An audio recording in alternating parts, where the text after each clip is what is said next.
Tim kampanye nasional calon presiden dan calon wakil presiden nomor urut 2, Prabowo Subianto dan Gibran Rakabuming Raka menyatakan program makan siang gratis akan langsung dilaksanakan setelah Prabowo Gibran resmi dilantik. Hal ini seakan menjawab isu yang sempat beredar mengenai program makan siang gratis yang baru akan terlaksana pada tahun 2029.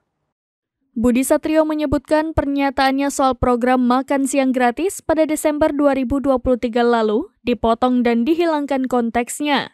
Padahal yang benar program makan siang gratis baru mencapai target maksimalnya menjangkau 82,9 juta anak pada 2029 seperti yang diungkapkan oleh Wakil Ketua Umum Partai Gerindra.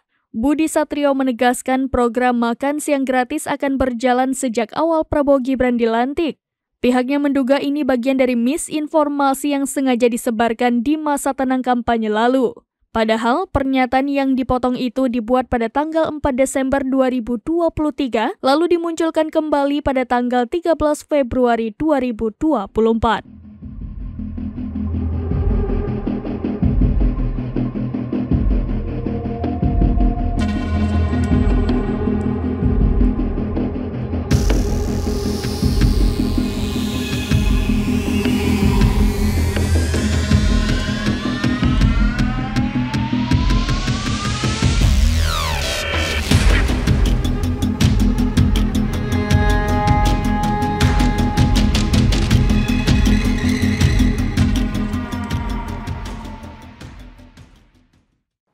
Demikian informasi terkini Syedaralun. Saksikan terus berita lainnya di kanal YouTube Serambi News, website dan Facebook serambinews.com.